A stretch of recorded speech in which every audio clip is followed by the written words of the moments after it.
सारे भाई ने नमस्कार प्रणाम भाई। आज हम पहुँचे भाई महेंद्रगढ़ से निकल के जोनावास गांव में, और मेरे को यहाँ भाई साहब मिले एक ठेकेदार जो पिछले 1-1.5 साल से पर्यावरण पे काम कर रहे हैं। चलिए आप मिलाते हैं भाई से। सर मेरा नाम मनोज है, गांव जोनावास, डिस्ट्रिक्ट महेंद्रगढ़। और अभी सर से मिले, बहुत अच्छा लगा। इन्होंने बताया कि इन्वायरमेंट के ऊपर काम कर रहे हैं, तो इनसे प्रेरित होकर मैं अपने आप को रोक नहीं पाया कि हम भी लास्ट 1 साल से पर्यावरण के ऊपर पेड़ लगाने का काम और पानी बचाने का काम, जल बचाने का काम पूरे महेंद्रगढ़ डिस्ट्रिक्ट के अंदर हमारी एक टीम बनी हुई है जिसको हम MMAJ के नाम से जानते हैं। और मैं तो भाई साहब खाली पेड़ की कोशिश कर रहा हूँ, आप तो और बढ़िया काम कर रहे हैं ये जल बचाने का। बिल्कुल बढ़िया भाई साहब। इसमें हमारे DC साहब के सानिध्य में हमने एक मिशन चलाया हुआ है, तो उसमें हम जो पेड़ लगाते हैं तो पेड़ में भी एक तलैया बना लेते हैं।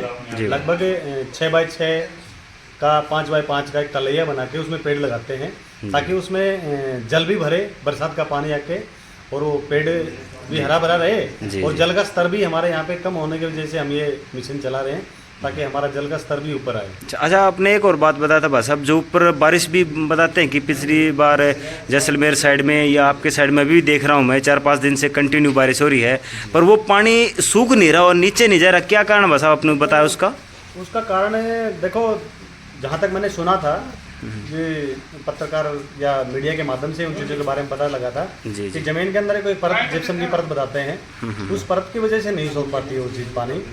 तो कहीं ना कहीं ये चीज़ सत्य है, या और कोई दूसरा रीजन भी हो सकता है, क्योंकि पीछे इस सुनने को मिला था जैसलमेर बाढ़ में के अंदर जो बाढ़ आई थी तो काफ़ी दिन तक वो पानी सूखा नहीं था, इसलिए।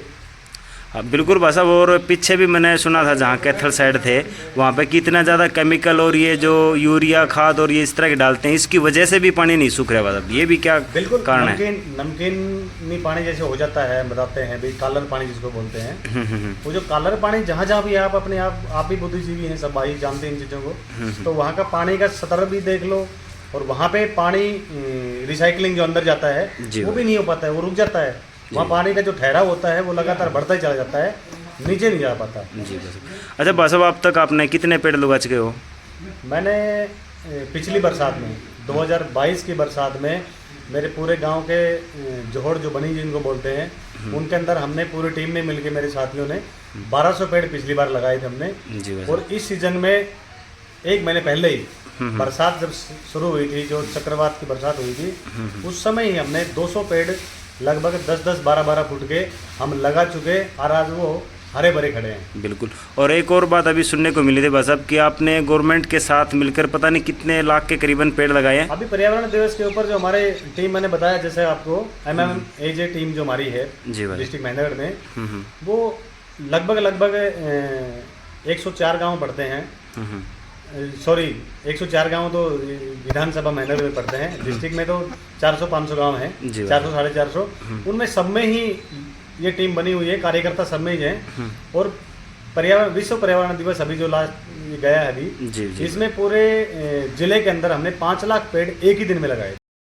भाइयों देखो, ये भाई भी हैं जिन्होंने कोई इनका स्वार्थ नहीं है या फिर किसी कारण से कर रहे हो, बस ये मतलब इनको ये लग रहा है कि पेड़ खत्म होने लग रहे हैं, पर्यावरण खत्म होने लग रहा है, जल खत्म होने लग रहा है, और इसके लिए अपनी आने वाली जनरेशन के लिए ये तो कितना आनंद उठा पाएंगे उसका, या फिर अब जो ये हमारी ज़िंदगी बची हुई है तो आराम से काट सकते हैं, पर ये किनका कहना है कि आगे जो जीवन आएगा उनके लिए भी हमें कुछ ना कुछ करना चाहिए। क्यों मैं सब सही है बात? जी बिल्कुल सही है।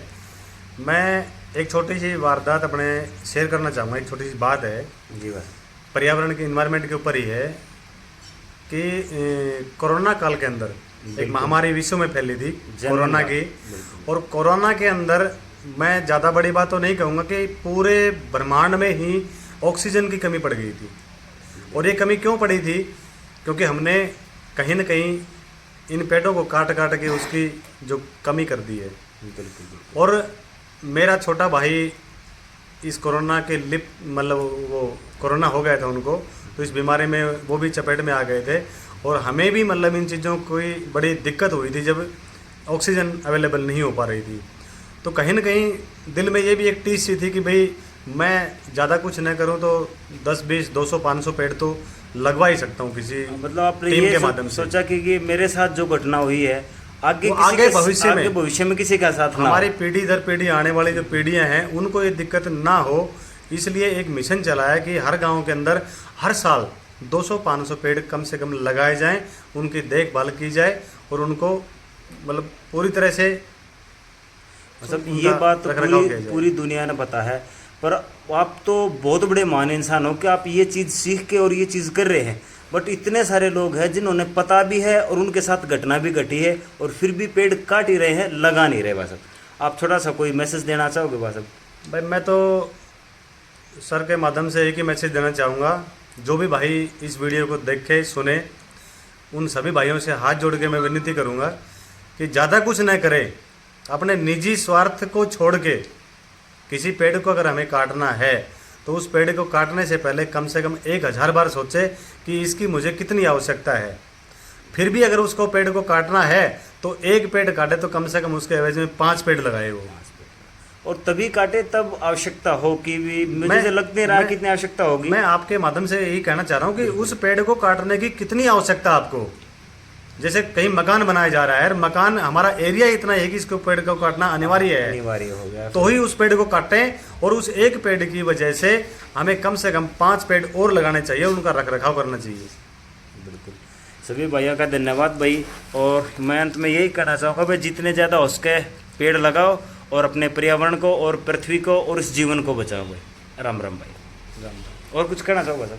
बताओ। एक छोटी सी बात और कहना चाह रहा था अभी सर के माध्यम से कि जैसे प्रकृति के श्रृंगार हम कभी भी घूमने जाते हैं, आप सब भी जाते हो गर्मियों की छुट्टियां मनाने के लिए, सर्दियों में पहाड़ों के अंदर या हरे भरे हरियाली देखने के लिए जाते हैं मोस्टली। बिल्कुल बिल्कुल। जब वहाँ जाके हमें कितना आनंद मिलता है, दिल को सुकून मिलता है, वो सुकून अपने नज़दीक भी हम ले सकते हैं बस आने वाले कुछ ही सालों के अंदर। लेकिन उसके लिए मेहनत करनी पड़ेगी, अपने को एक कदम उठाना पड़ेगा कि अपनी एक टीम बना के अपने गांव में, अपने मोहल्ले में, अपने कस्बे में वही एक टीम बना के हर गांव जाकर 200, 500 पेड़ लगाने का अगर एक प्रयास करोगे छोटी सी पहल के साथ, तो आने वाला समय आपको याद करेगा, आपकी पीढ़ियाँ आपको याद करेंगी कि हमारे इस गांव में, मोहल्ले में कोई था ऐसा इंसान जिसने ये पहल चलाई थी पेड़ लगाने की, और आज हमारे यहाँ पे पूरा हरा भरा मतलब माहौल है। ये तो बिल्कुल है भी भाई साहब, जिस तरह 30 का टाइम आवा है झूला गाला। हाँ बिल्कुल। तो जो सबसे बड़ा पेड़ हम उससे उसी को देखने और वो अपने बुजुर्गों का लगा उड़ा है। बिल्कुल। और याद करा करा कि भाई ये उसने लगाया था। बिल्कुल लगाया था जी। आप देख लो, कभी भी गर्मियों के टाइम में, चाहे आप अपने गांव में नहीं किसी गांव में जाते हो, कहीं बाहर जाते हो और कोई बरगद का पेड़ मिले, कोई पीपल का पेड़ मिले या कोई और बड़ा पेड़ मिले, आपको गर्मी लग रही है और आप उस पेड़ की छांव में बैठोगे तो कम से कम एक बार याद जरूर करोगे कि ये पेड़ किस महापुरुष ने लगाया था। मतलब मेरे साथ तो बीत चुकी, क्योंकि मैं तो लगभग हरियाणा तो क्रॉस हो ही गया, हरियाणा के बॉर्डर पे ही पहुंच गया हूँ मैं। सर बिल्कुल, मैं वही बात कहना चाह रहा हूँ ना कि कोई भी भाई कभी भी अगर गर्मी के माहौल में, मौसम में किसी पेड़ की छांव में बैठता है, पक्षी हैं उनको भी ज़रूरत है, ठीक है, और जब वो उनकी छांव में बैठते हैं तो कम से कम ज़्यादा कुछ नहीं तो उनकी अंतरात्मा एक बात ज़रूर सोचती है कि इस पेड़ को लगाने वाला महान इंसान था जो ये सोच लेके चला था कि उसने पेड़ लगाया, आज हम इसकी छांव ले रहे हैं। तो कहीं ना कहीं पक्षी भी तो बस पर्यावरण को बचाने की कोशिश करते हैं, या फिर वो भी हिस्सा है हमारे जीवन का और पर्यावरण को बचाने का, और पेड़ को बढ़ाने में भी पक्षियों का मेन। डिस्ट्रिक्ट महेंद्रगढ़ के गांव के अंदर एक गांव पड़ता है दोंगड़ा हीर। दोंगड़ा हीर का एक भाई है, हरियाणा पुलिस में लगा हुआ है, और पक्षियों को बचाने के लिए, पक्षियों की प्रजातियों को प्रजनन के टाइम में उनकी देखभाल के लिए वो घोंसले बनाते हैं, और पूरे हरियाणा के अंदर ही नहीं, पूरे मेरे ख्याल से पूरे भारत के अंदर वो फ्री ऑफ कॉस्ट अपने जो है वो घोंसले देते हैं। घोंसले। मेरे प्यारे साथियों, आप भी ज़्यादा से ज़्यादा पेड़ लगाने की कोशिश करो और अपने पर्यावरण को बचाओ, जैसे कि मनोज भाई कोशिश कर रहे हैं। और आज 10 जुलाई 2023 और हम पहुँचे हैं महेंद्रगढ़ से करीबन 5-6 किलोमीटर दूर जोनावास गांव में। 2 दिन से भरकम बारिश हो रही है, कल भी दोपहर बाद ही बारिश होने लग गई थी, और आज भी करीबन 1-1.5 बजे के बाद कंटिन्यू बारिश चल रही है, जिस वजह से हम कम चल पा रहे हैं और आज तो थोड़े से भीग भी गए थे। इस वजह से आज हम रुक रहे हैं जोनावास में और इस सौभाग्य से मनोज भाई से मिलने का भी मौका मिला। चलिए अपनी पेट बचाओ पृथ्वी बचाओ यात्रा को कल सुबह फिर स्टार्ट करते हैं। तब तक के लिए शुभ रात्रि, नमस्कार, प्रणाम दोस्तों।